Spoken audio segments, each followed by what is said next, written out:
নমস্কার বন্ধুরা, কেসি কিচেনে সবাইকে স্বাগত। আজ আমি নিয়ে এসেছি ঝটপট একটা ডিম আলু দিয়ে এরকম চালের রেসিপি। যদি রান্না করতে বা রুটি তরকারি বা ভাত বানাতে ইচ্ছে না করে, তাহলে এটা খুব সহজে আর তাড়াতাড়ির মধ্যে তোমরা বানিয়ে নিতে পারো। চলো দেখে নিই আমি কিভাবে বানাচ্ছি। দেখো, আমি এই কাপের 2 কাপ চাল নিয়েছি। 1 কাপ প্রথমে ঢেলে নিয়েছি, তারপরে আরেক কাপ নিয়ে নিলাম। তোমরা চালটা কম বেশি করে নিতে পারো, আমার যেরকম প্রয়োজন আমি সেই রকমই নিয়েছি।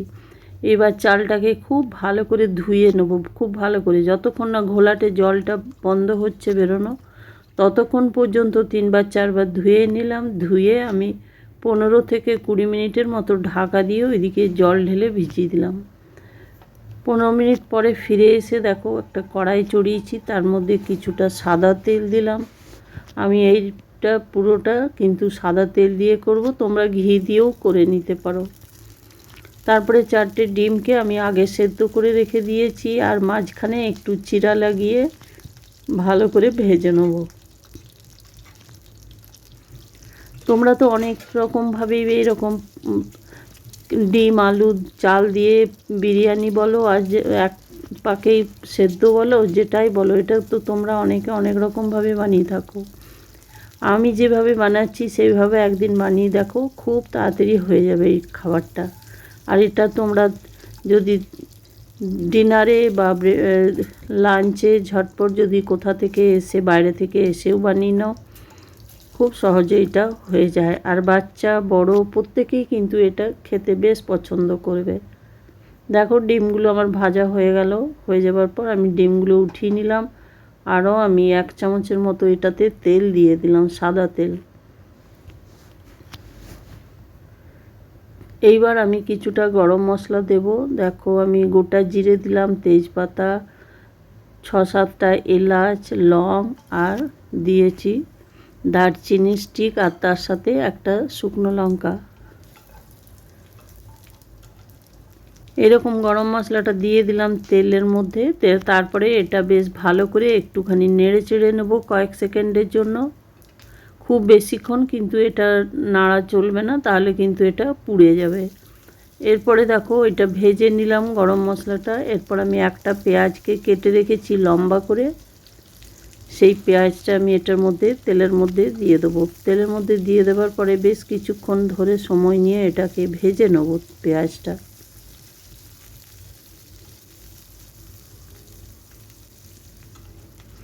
দেখো, পেঁয়াজটা আমি একদম লাল লাল খুব করব না, হালকা ব্রাউন ব্রাউন করে নেব।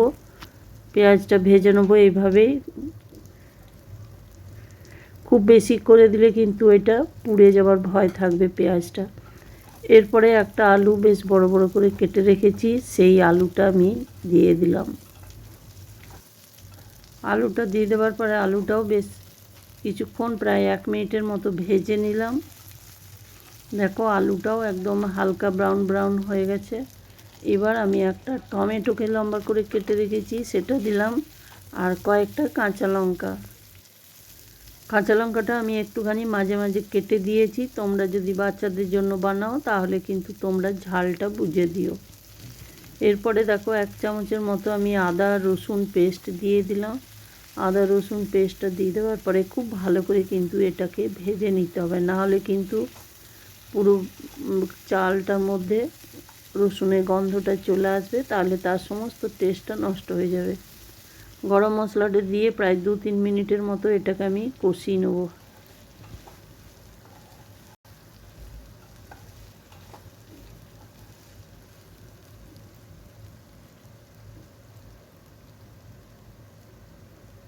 দেখো, 2 মিনিটের মতো আমার কষানো হয়ে গেছে। আমি কিন্তু নুনটা এখন দিব না, নুনটা আমি পরে দেবো। দেখো, এই কাপের আমি 2 কাপ চাল দিয়েছি, সেই আন্দাজ করে আমি 4 কাপ জল দিলাম। আর চালটা ভিজানো আছে, তাতে আমি আধা কাপ জল দিয়ে আরও ভিজিয়ে রেখেছি, তাহলে মোটামুটি আমার 4.5 কাপ জল হবে। 2 কাপ চালে আমি 4.5 কাপ জল দিয়েছি। এইবারে দেখো, জলটা দিয়ে দিলাম, নেড়ে চেড়ে একটুখানি নিয়ে, আর চালটা আমি দিয়ে দিলাম জল সমেত।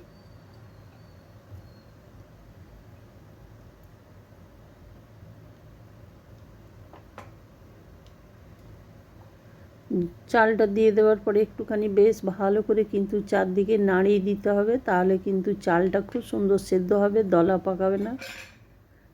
যেহেতু এটা বাসমতি চাল, খুব সহজে হয়েও যাবে তাড়াতাড়ি। এরপরে আমি এর মধ্যে নুনটা দিয়ে দিলাম আন্দাজ মতো।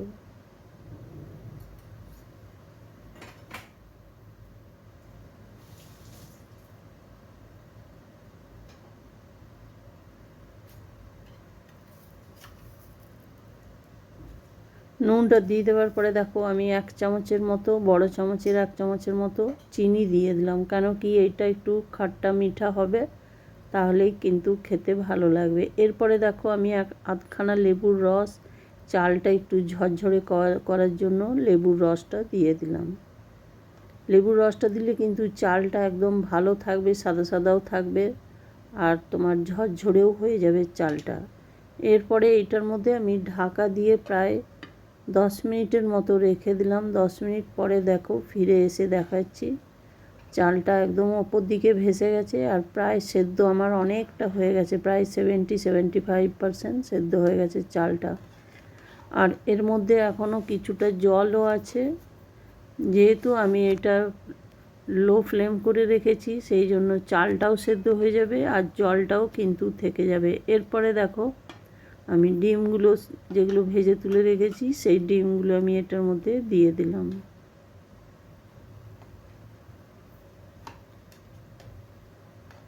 এইভাবে লো ফ্লেম করে, লো টু মিডিয়াম ফ্লেম করে যদি বানাও তো খেতে খুব ভালো হয়, আর জিনিসটা একদম ঝরঝরে হয়ে যাবে। ডিমগুলো দিয়ে দেওয়ার পরে দেখো আরও 4 থেকে 5 মিনিটের মতো ঢাকা দিয়ে আমি রেখে দিলাম। তারপরে ঢাকা খুলে দেখো দেখাচ্ছি, একদম কত সুন্দর চালটা, একদম মানে চালটা একদম ঝরঝরে মতো হবে, আর খেতে ভীষণভাবে এটা ভালো হয়।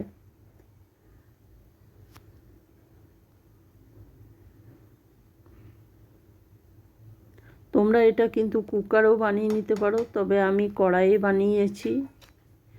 তাড়াতাড়ি যদি তোমাদের আরও থাকে তাহলে তোমরা কুকারে বানিয়ে নিতে পারো। এরপরে দেখো এটা আমার হয়ে গেছে। হয়ে যাওয়ার পরে আমি এটাকে গ্যাসটা বন্ধ করে দিলাম। গ্যাসটা বন্ধ করে দিয়ে আমি কিছুক্ষণ এটাকে ঢাকা দিয়ে রেখে দিলাম। মোটামুটি 10 মিনিটের মতো আমি ঢাকা দিয়ে রেখেছি।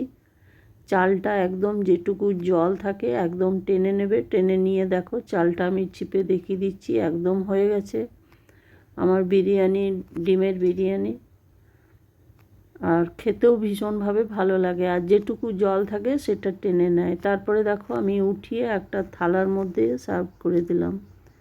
আমার রেসিপি যদি তোমাদের ভালো লেগে থাকে তো লাইক, শেয়ার ও কমেন্ট অতি অবশ্যই করে দিও।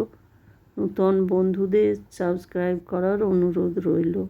তোমরা সকলে ভালো থেকো, সুস্থ থেকো। ফিরে আসছি পরের রেসিপি নিয়ে। ধন্যবাদ।